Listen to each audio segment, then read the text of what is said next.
On today's World Insight, a 100-day countdown to the 80th year milestone of the United Nations. Where is the world body headed?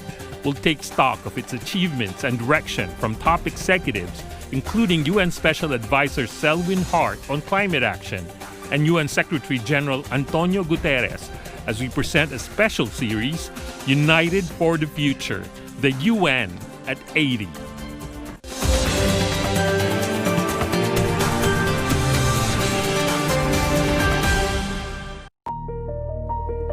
From peace and development to sustainable development goals, the UN has been a key stage for international governance and common aspirations. As this global intergovernmental organization embraces its 80th anniversary, it's also become a crucial gauge to understand where the world is heading for. Oh, congratulations. Join us for this special series of interviews and discussions on the UN and the future of international governance. Hello and welcome to our special series, United for the Future, the UN at 80. I'm Tian Wei. This year marks the 80th anniversary of the United Nations. Today, we are exactly 100 days away from that milestone. Over 8 decades, the United Nations has been pivotal in advancing global peace and prosperity, with climate governance one of its top urgent missions.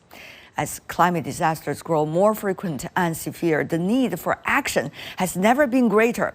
Recently, I caught up with Selwyn Hart, the Special Advisor to the United Nations Secretary General and Assistant Secretary General of Climate Action Team.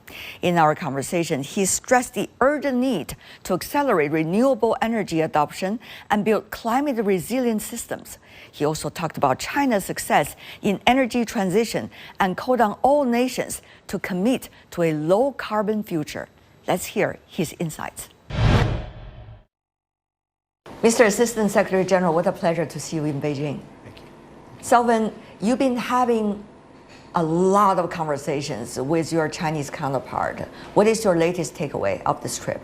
It has been an extremely encouraging visit.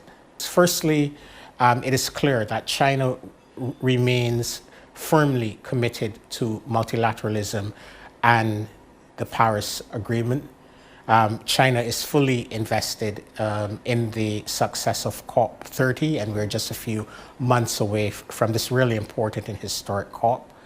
Secondly, it is clear that the energy transition is accelerating in China, and 10 years after the adoption of the Paris Agreement, it is absolutely clear that the world now has many of the solutions that are needed to meet the goals of the Paris Agreement. How much of a priority still the issue of climate change on national leaders' mind, and therefore, as a result, on the agenda of the United Nations? When it comes to implementation, we see the world's largest economy certainly are having different priority at this moment. The latest national legislation putting out also suggests that, for example, undercuts of support for EVs and also renewables, and the list goes on. And that's just one of those many examples. So can the UN, which is an intergovernmental platform, be able to collect itself despite of the fact the largest economy is not interested in it anymore, at least at the national level?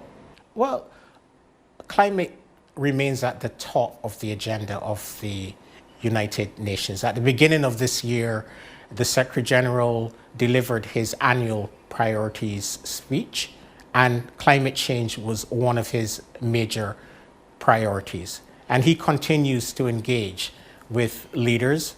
In April this year, the Secretary General convened this group of leaders. President Xi participated, Presidents van der Leyen, Presidents Costa from the European Commission and European Council, as well as leaders from all over the world, including leaders representing key groups and constituencies around the world. And there was one clear message: climate remains a priority for them. And we also need to look at what is happening in the real economy. Renewables have never been cheaper. They're the cheapest and the fastest form of electricity generation. Energy security for many countries, or most countries now, is access to clean energy, access to homegrown sources of electricity. And we're also seeing that many countries are really focused on ensuring that clean energy solutions can finally deliver the energy access that has been one of the greatest challenges that our international community has faced. Despite all the major advances in technology over the course of the last few years, 700 million people still lack access to electricity, 600 million in Africa. Renewables offer the best, and clean energy offers the best way of providing energy access. Then the natural question to ask, why is it not there yet? I believe part of it is political will, and we also need to understand that the renewables revolution is a rather recent phenomenon. So 10 years ago, when the Paris Agreement was adopted, only around 150 gigawatts of renewables were installed globally. Last year, close to 600 gigawatts of renewables were installed. That's about a 300% increase. China alone accounted for, I believe, over 300 gigawatts of renewables. So we're seeing this acceleration of the pace of the clean energy revolution. How much is China's practice so far give hope to the emerging and developing countries that they can also be able to do it? Well, if I were to just take off my UN hat for okay, feel free to do that. a minute or so, and it has given tremendous. You're originally coming from Barbados. Yeah. It has given tremendous hope across the developing world, and when one looks at the new energy plans from a number of developing countries, they put this emphasis on renewables, renewables, renewables. Now, there's some aspects of the international financial architecture that need to change in order to lower the cost of capital for developing and emerging economies. And we need to urgently address these injustices. So, and I'll give you one example. Same technology, but if you are not an investment grade economy, the cost, both for equity as well as for debt, is 3 to 4 times higher in terms of investing in a renewable energy product. The good thing is that once you have built your panels, once you have installed your wind turbines and your storage, you are no longer exposed to volatile fossil fuel products. But the investment, the initial investment, has a high upfront cost. And we're really working with international financial institutions and the MDBs to really address this issue of the cost of capital. Climate financing, as you clearly mentioned, certainly is a big issue right now. And look at what Baku has been committed at the last COP, 300 billion US dollars by the year 2035 for developing countries. When is that necessarily going to come into effect, come into being? There were also earlier commitments financially by developed economies for the developing countries. Over the decades of debate at COPs, you know that. And it's so hard for those things to be implemented, always delayed, if not postponed. When it comes to climate financing, obviously it's about word made and what needs to be implemented? Solidarity with the developing world is absolutely key if we are to address the climate crisis. And this solidarity starts with developed countries honoring their commitments as it relates to the provision of climate finance. Now, on the good news side, as I said earlier, renewables are now the cheapest and fastest source of new electricity. And if deals are structured right, the private sector can get the incentives right. Private finance can help to fill some of this void. However, we also know that the adaptation challenge is getting worse. Impacts are accelerating at an alarming pace. And financing adaptation in developing countries usually falls on the shoulders of the state. And public money will be needed increasingly more for the adaptation challenge as these climate impacts get worse. So we know that the adaptation finance gap is growing and growing. The UN Environment Programme issues an annual report called the Adaptation Gap Report. And every successive report has shown a widening of the adaptation finance gap. We already seen emerging economies speaking out together collectively. For example, at the recently concluded BRICS summit, in a joint statement made by the leaders of these countries, 1.3 trillion US dollars a year for the future when it comes to financing. Now, once again, I know this is a grand goal. What mechanism do you think the UN could try to establish, or by working with other stakeholders, in order to get these numbers come true? One of the outcomes that we hope to land at COP30 is the Baku to Belém roadmap, and Brazil, as the incumbent COP president, and Azerbaijan, the current COP president, were tasked at COP29 to prepare a roadmap from the 300 billion to the 1.3 trillion. And we know that they're working really hard to develop a credible roadmap. So we are here to support them. We're lending our support to the Brazilians and the Azaris to develop this roadmap to the 1.3 trillion. But it will require creativity. It will require innovative use of different financial instruments, but ultimately we cannot lose sight of the goals of this roadmap, really to provide hope and a credible pathway to address the dire financing needs of the developing and emerging economies.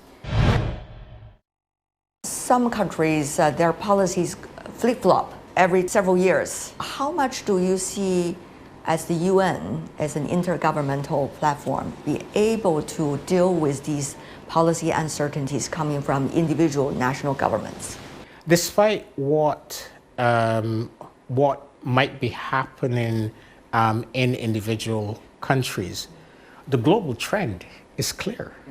The energy transition is accelerating at pace and scale.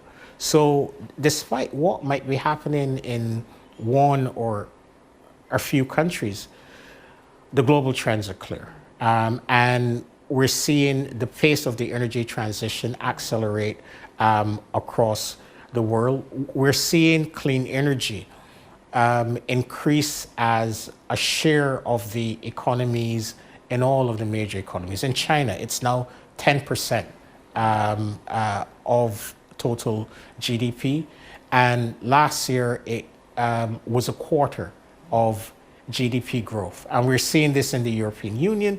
We saw this in the US. We're seeing it in India. We're seeing it in Brazil. So the global trends are clear. The upcoming COP30 is also a big test as to what role these days geopolitics is playing. become an enabler or a big obstacle for climate change issues? How is the UN, whose credibility has been undercut by rhetorics these days, over the past few years, see this upcoming important event and moment? In supporting and facilitating multilateralism, the UN, meaning the Secretariat, because the UN is also its member states as well, but the Secretariat and the Secretary General himself, he will still be a voice of reason. He will do all that he can to convene, as he did in April, amidst geopolitical uncertainties and divisions. And he will continue to use the UN system as is needed by countries to build capacity, to support their own national efforts. But ultimately, individual members of the UN, they need to find common ground even on difficult and complex issues.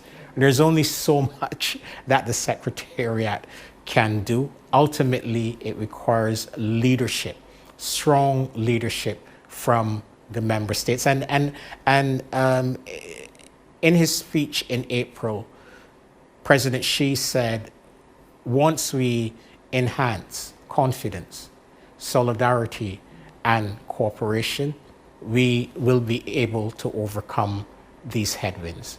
And I think that that's a really good way of looking at it. Those that remain committed to multilateralism, those that remain committed to international cooperation, they have to stand up and be counted and demonstrate this commitment in very tangible ways. The UN is going through a difficult time, a very challenging time. I see alongside from you. Yes, indeed. Yeah. Everybody knows that. On the one hand, it is the platform for governments, most of it in the world, to work together. But on the other hand, UN's credibility has been undercut by rhetorics, while at the same time reform is needed within the UN also to improve itself. So how do you see UN still as an important platform for future discussions on climate change? When one looks at what we've been able to achieve 10 years after Paris, right? We might not have hit the goals of the Paris Agreement, but 10 years ago, the world was heading towards 4 to 5 degrees Celsius of warming. The first set of indices or nationally determined contributions or national climate plans have brought us down to about 2.6 degrees Celsius, still off track, but it has shown that with increased efforts, and we're seeing those increased efforts now, we can find solutions to solve this problem. Over the course of the last few years, we've had more attention given to issues of concern to developing countries, like the establishment and creation of the new loss and damage fund. So at times, progress will be slow, it might be uneven, but I cannot imagine a world without the UN, especially if you are a small country and you don't have a platform to defend and project your interests or your issues. You are working very hard around the clock these days and around the world prepare for the big speech by the Secretary General and also for the COP30 upcoming. But this year also is the UN embracing 80th anniversary. As someone who has been working for the UN on a very challenging task, what is your expectation for this platform? And you as an individual, how do you see its future? I am hoping that it is used as a moment for solid reflection by leaders on the enormous value of the United Nations and for recommitment to its principles and to its values. We also need to connect the work of the United Nations to people. People must understand the value of the United Nations in their lives as they did in the early days of the UN. So I'm hoping anniversaries are often used as moments of reflection, and I'm hoping that there is a collective reflection, but also a renewed drive to ensure that the values and the principles and the objectives of the organization are given new life. You are watching our special program on World Inside UN at 80. Coming up, insights from Antonio Guterres, the UN Secretary General, on reforms toward UN's effectiveness and the Sustainable Development Goals amid global challenges. Next.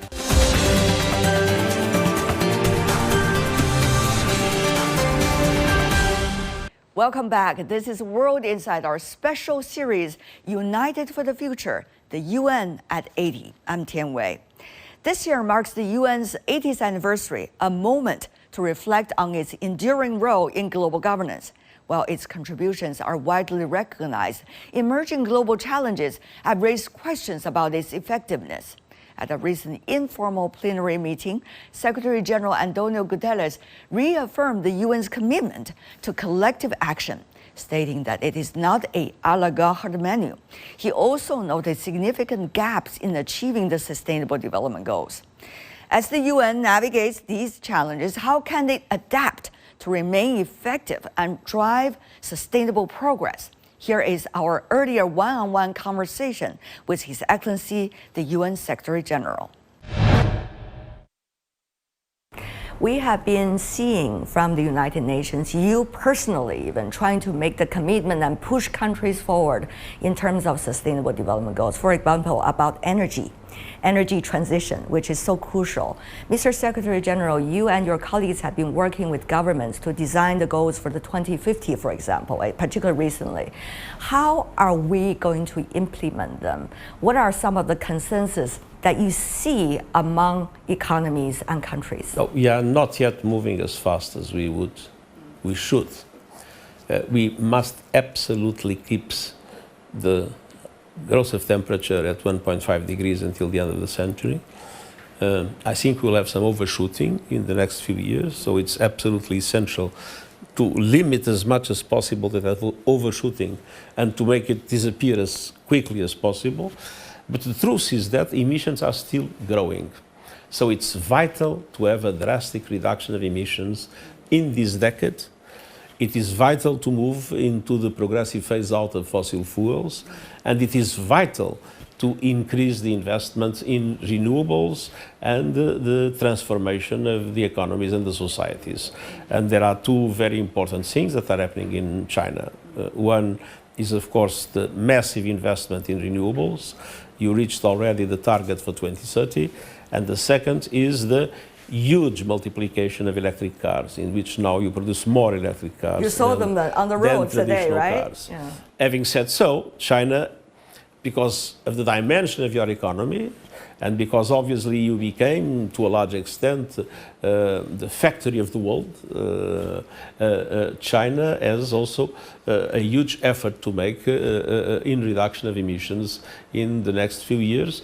And we trust the determination of China to play that role. At the same time, it is very important to say, and we saw it in President Xi's intervention in the Belt and Road, that green development is a fundamental objective in the development cooperation of China with African countries.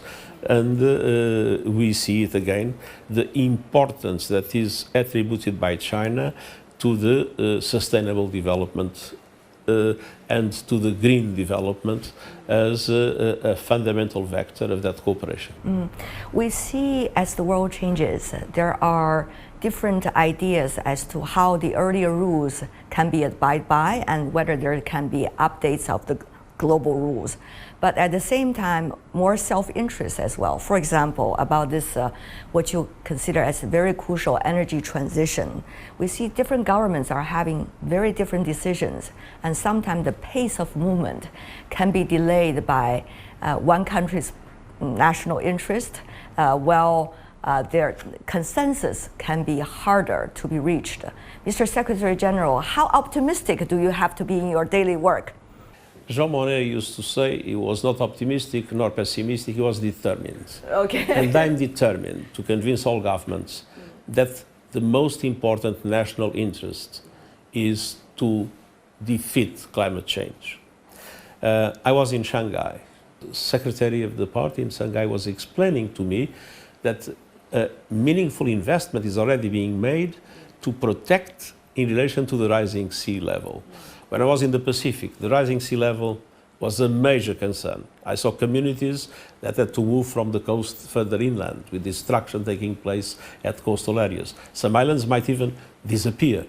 So, I mean, we are facing climate change as the existential threat of our time, and the interest, the national interest of each country is to make sure we defeat climate change and we do not let our planet to be destroyed. The 80th anniversary of the United Nations, I know you and your colleagues are preparing for that. From now till then, Mr. Secretary General, how would you call on the national leaders around the world to work with you and people around the world? My biggest appeal is for peace. Peace is the most important thing in life. It's peace in our minds, peace in our communities, peace in the world. We see so many other parts of the world in which people are killing each other, in which destruction is, and in which people are suffering so much. Peace is the most precious gift, and we must fight for peace. Mr. Secretary General, you see China has been confirming the reform and opening policy. Meanwhile, you also see this country has been working with the United Nations, bringing out global development, global security, global civilization initiative. How do you see the importance of continued success of this, what it considers as the largest developing country in the world? How much do you see the takeaways of China can be of reference to the global South? Now, China was able to eradicate extreme poverty. China is still a developing country, but China is in the top performance of some of the most sophisticated areas of technology. And so I believe that to study what China has done, to learn with the Chinese process, is something that will be very important. Of course, no one size fits all. Countries are different, but it's an experience that all developing countries should study to see to what extent they can profit from that experience to overcome their dramatic development gaps. And that is the first edition of our special series, United for the Future, UN at 80. And we are going to bring you more programs, discussions, and interviews in the near future. And that's all we have for today. If you'd like to know more, search World Insight or check out our YouTube channel. Follow us on X and Facebook. I'm Tian Wei on behalf of the team. Thanks for being with us. I'll see you tomorrow. Bye for now.